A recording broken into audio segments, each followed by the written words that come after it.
Here are the items that you're going to need, tools and supplies to build your one mask. The first is a ruler or yardstick for straight cuts, scissors or a rolling cutting tool to make sure you have a nice clean cut. Get plenty of ribbons or shoestrings because you will need a total of 4 18-inch pieces for each mask. Those will be used for tying around the back of the head and the neck. A pipe cleaner will be used also to be inserted to be bendable around the nose to make sure the mask has a snug fit.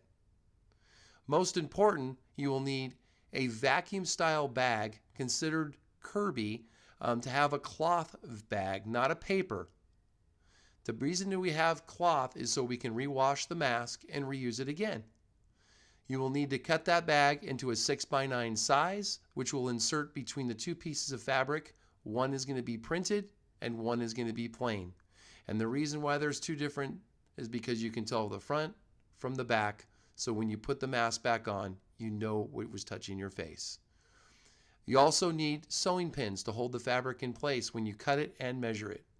These are the items needed and supplies to start your first mask. Now we're going to show you exactly how to make it.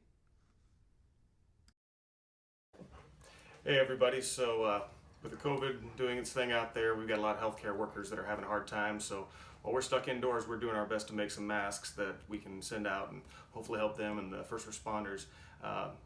These are not a guaranteed stop for anything, but they are way, way better than nothing, and that's what a lot of people have now. So we're going to go through a step-by-step process on how to make the masks that we've been sending out that have been getting good feedback. The materials you'll need are 2 different types of fabric. This is a sheet. These are bandanas.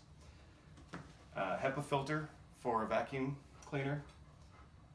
Going to need a little pipe cleaner, and also some ribbon or shoelace, and that's going to be your basis for tying it around the back of your head.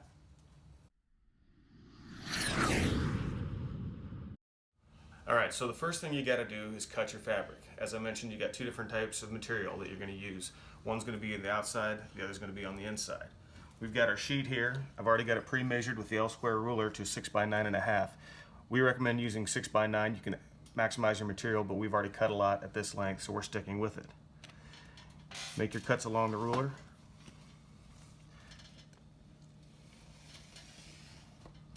And with this, you do end up with a little bit of extra connection here. So you just cut the ends there. And it doesn't have to be perfect. We'll be doing a step later on that'll help you make this square and make the mask perfect on all edges.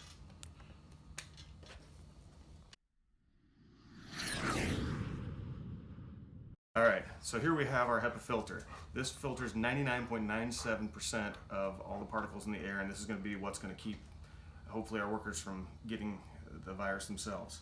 I figured out a way to get a little over 7 pieces out of one of these large bags here. And what you're going to have to do is pull back on the cardboard as much as you can. You pull the flap off, and if you peel this back as much as you possibly can, you can actually get it to where you see, once we cut the edging off, you can get it right to 6 inches. So you've got just enough material there that you can take your blade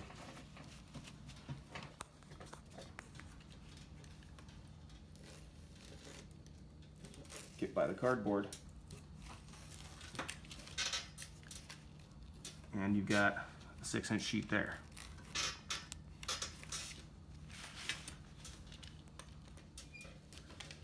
We're going to continue with this. We're going to get our 6 inches and our 9, for us 9.5, for you at home 9. I'm going to continue to cut this down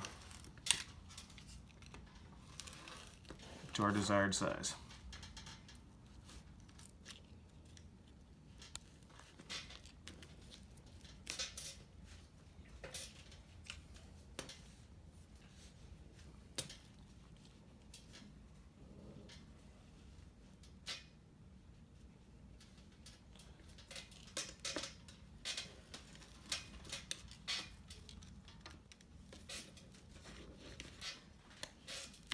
And there we have our 6-inch by 9.5-inch filter. You actually have a couple of them because the bag's two-sided. So if you get the larger bag, this is what we've done to maximize our filter. If we do these cuts, this is the hardest one right here because you have to fold the cardboard down to get close to your 6 inches for your depth. You'll cut that across, and because the bag's two-sided, you'll actually get 2 out of this section, 2 out of this section, 2 out of this section. Once you've done that, remember there's a backside to this as well that you can also use to make another 6x9 piece.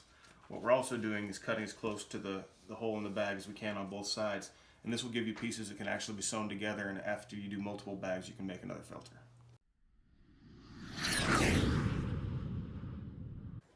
Once you have your 6x9 pieces, you're going to iron both different fabrics. Make sure to get them flat.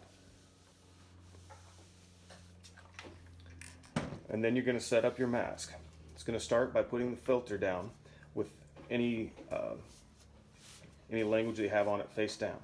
Next is the sheet that's going to be inside by your mouth. And then you're going to put on the final sheet, which is going to be the external fabric, and you're going to put it with the pattern facing down. Once you do this, you pin each side to hold the fabric together, and then you'll trim the edges.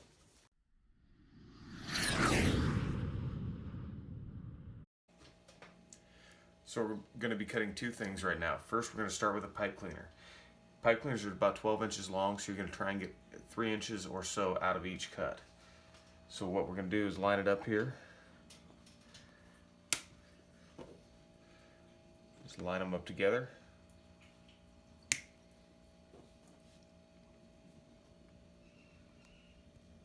And there you go. You're going to use these for the nose bridge in the mask. You're also going to want to take the ribbon, a little longer than our base here, but we're going to go 18 inches. Take our cutter, cut right at 18. And then you can use that as a template to take the next one, roll it out the same length, and cut. You're going to do that through the whole roll. You'll use 4 of these to make each mask.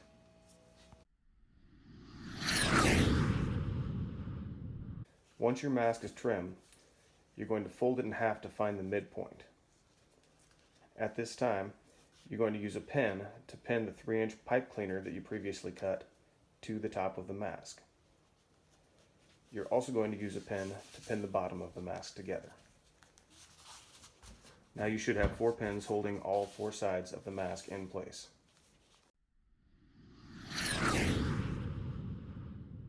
So now we're to our sewing stage, and what you're going to do is you're going to start with a 1/4 inch stitch on the top side of the mask, which is where you pinned the pipe cleaner. That's going to be for the bridge of the nose to be able to pinch it and hold the nose tight.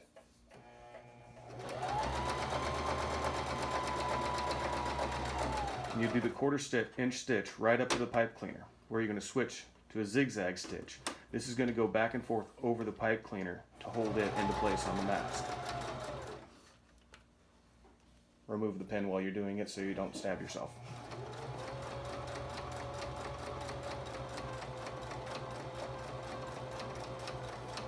Now that the zigzag stitch is holding the pipe cleaner in place, go back to a 1/4 inch stitch and take it to the end of the fabric. Now we're switching over to the bottom half of the mask, and what you're going to do is use the 1/4 inch stitch and come about 1/3 of the way across the mask.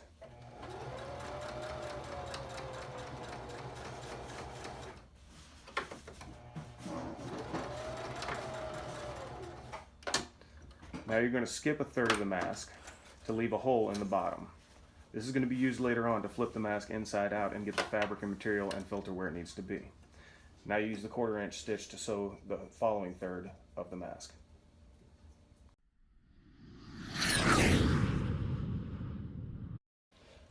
So at this point we're going to insert the ribbon that's going to be wrapped around the head. What you're going to do is insert it through the 1/3 of the hole that you left open in the bottom of the mask, and slide to each corner where it's sticking out approximately 1/4 inch. There you can pin it into place to be ready to be sewn in. Now you're going to sew both of the sides of the mask together so you seal the ribbon or shoelace into place.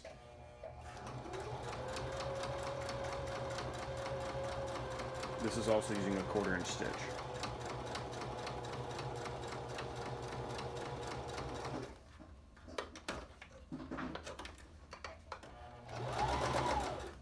Now we have all 4 ribbons coming out of the hole in the bottom of the mask.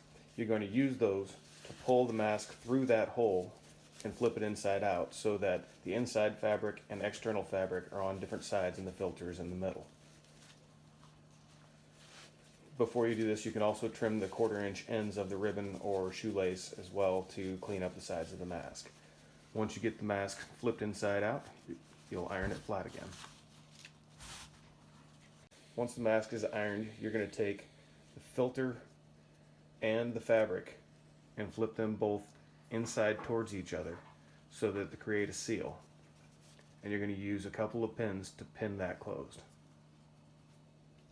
Oh my gosh.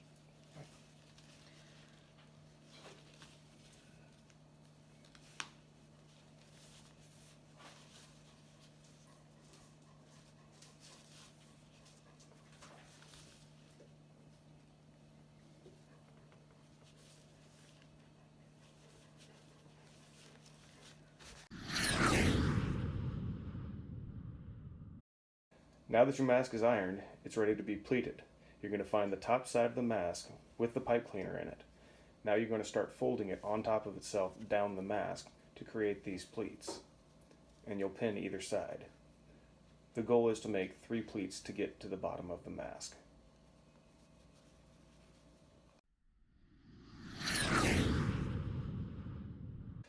Once you have your 3 pleats, you're going to make a 1/4-inch seam all the way around the mask.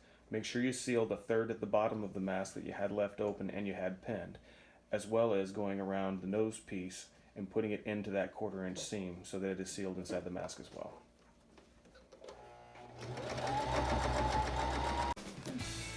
Congratulations, you've just finished your first mask. Once you remove the pins from it, you're ready to go. Finished product should have the 3 pleats through it and have 4 ribbons or shoelaces coming off of it. The pipe cleaner should be in the 1/4-inch seam on the top so that it can stay there and fold around the nose. Tie it around the back of your head.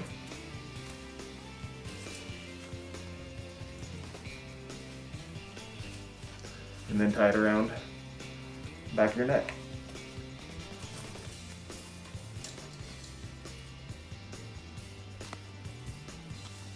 If I can get that. Pinch the nose. And now you have a homemade mask that'll help you during this time. Once again, we are not professionals. We're just people who are here trying to do something good with the time that we have.